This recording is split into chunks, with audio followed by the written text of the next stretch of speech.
নমস্কার বন্ধুরা, কেমন আছেন আপনারা সবাই? আশা করছি বন্ধুরা আপনারা সবাই সুস্থ আছেন, ভালো আছেন। শীতকাল মানেই রুক্ষ শুষ্কের সময়। অন্যান্য সমস্যার সঙ্গে যে সমস্যাটা আমাদের বেশি দেখা দেয় সেটা হলো পা ফাটা।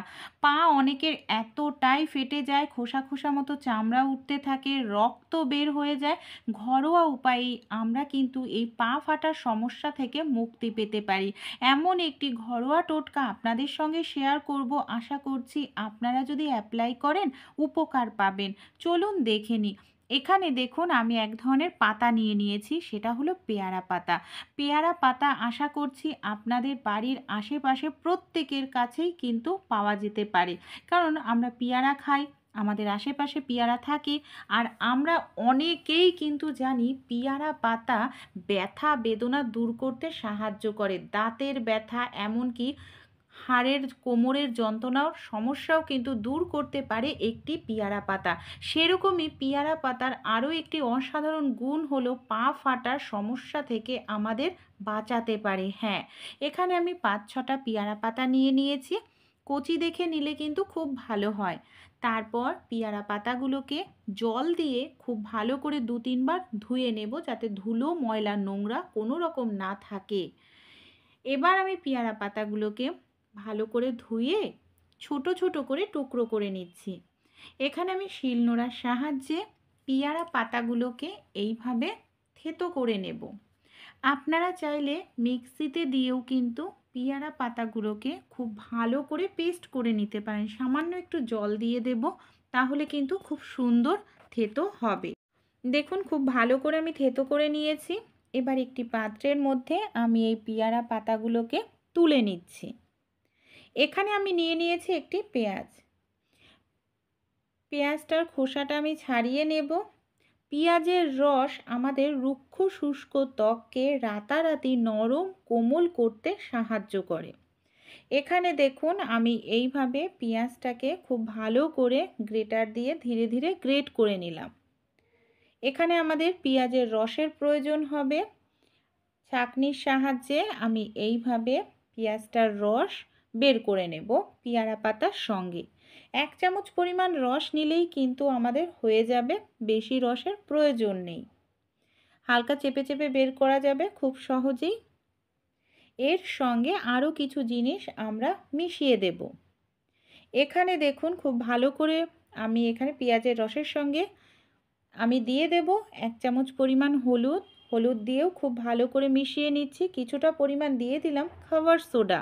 খাবার সোডা কী করবে, আমাদের যে মরা চামড়াগুলো আছে সেটাকে তুলতে সাহায্য করবে। খুব ভালো করে আমাদের এইভাবে মেশানোর পর সামান্য পরিমাণ আমি সরিষার তেল দিয়ে দিলাম। এখানে সরিষার তেল না হয় আপনারা গ্লিসারিন ইউজ করতে পারেন। তারপর এর মধ্যে আমি দিয়ে দেব সামান্য পরিমাণ সাদা কালারের টুথপেস্ট। টুথপেস্ট আমাদের পায়ের চামড়াটা যে শক্ত থাকে না গোড়ালিটা, সেই গোড়ালিটাকে নরম করতে সাহায্য করবে। এবার দেখুন একটি পাত্রের মধ্যে আমি নিয়ে নিয়েছি হালকা উষ্ণ গরম জল। এখানে উষ্ণ গরম জলই ইউজ করবেন। এরপর এখানে আমি দিয়ে দেব বেশ কিছুটা পরিমাণ শ্যাম্পু। শ্যাম্পুটা দিয়েও খুব ভালো করে এইভাবে মিশিয়ে নেব। এর মধ্যে আমি দিয়ে দেব 1 চামচ পরিমাণ লেবুর রস আর 1 চামচ পরিমাণ মতো নুন।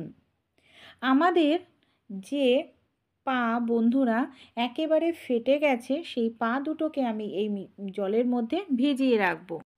এই জলের মধ্যে আমি সামান্য পরিমাণ কিন্তু হলুদও দিয়ে দিয়েছি। উষ্ণ গরম জলের মধ্যে আমি পাটাকে 10 মিনিটের জন্য ভিজিয়ে রেখেছিলাম। 10 মিনিট ভিজিয়ে রাখলেই আমাদের যে মরা চামড়াগুলো আছে সেটা নরম হয়ে যাবে।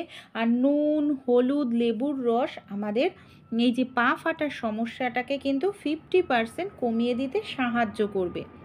এখানে দেখুন আমি একটি এই ধরনের ব্রাশ নিয়ে নিয়েছি, পা ফাটা পরিষ্কার করার ব্রাশ। এর দামও কম, যে কোনো কসমেটিক্সের দোকানে পেয়ে যাবেন। এটার সাহায্যে পাটাকে ঘষে ধুয়ে আমি পরিষ্কার করে মুছে নিচ্ছি। দেখুন কতটা সুন্দর পরিষ্কার হয়ে গেল। এবার কি করব, আমরা যে মিশ্রণটা তৈরি করেছি সেই মিশ্রণটাকে আমি খুব ভালো করে এইভাবে দেখুন পায়ের গোড়ালি দিয়ে, পায়ের পাতা দিয়ে খুব ভালো করে এটাকে এইভাবে লাগিয়ে নেব। দুটো পায়েই আমাদের কিন্তু এইভাবে লাগাতে হবে। তারপর এইভাবে পলিথিন জড়িয়ে নিতে হবে। এইভাবে লাগিয়ে কিন্তু দুটো পায়ের মধ্যে আমি রেখে দিয়েছিলাম 1 ঘন্টার জন্য। 1 ঘন্টা অবশ্যই রাখবেন কিন্তু, তা না হলে কিন্তু অতটা ভালো কাজ দেবে না।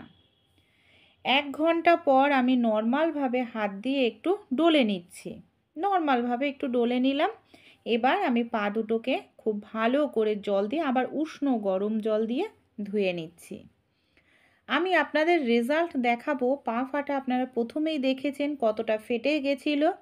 এবার এইভাবে জল দিয়ে ধোয়ার পর পাটা কতটা সুন্দর পরিষ্কার হয়েছে, আপনারাও কিন্তু অবাক হয়ে যাবেন। যাদের পা এরকম ফেটে গেছে, ছোট্ট টিপসটি অ্যাপ্লাই করবেন। এবার পাটাকে খুব ভালো করে আমি মুছে নিচ্ছি বন্ধুরা, দুটো পাই। এবার দেখুন কতটা সুন্দর পরিষ্কার হয়েছে। আপনারা এখানে কোনো কিছু লাগিয়ে নিতে হবে, বিশেষ করে রাত্রিবেলায় টিপসটি অ্যাপ্লাই করবেন। হয় বোরোলিন নয় ভ্যাসলিন আপনারা লাগিয়ে নিন। যাদের অতিরিক্ত পা ফেটে যায় বন্ধুরা, তারা সপ্তাহে 2 দিন এই টিপসটি অ্যাপ্লাই করুন। 1 সপ্তাহের মধ্যেই দেখবেন পা ফাটা গায়েব হয়ে গেছে। আমি ভ্যাসলিন লাগিয়ে নিচ্ছি। ভালো লেগে থাকলে অবশ্যই ছোট্ট টিপসটি আপনারাও অ্যাপ্লাই করবেন। আশা করছি প্রাকৃতিক জিনিস দিয়ে যদি আমরা পা ফাটা ঠিক করি, আমাদের পায়ের কোনো রকম কোনো ক্ষতি হবে না।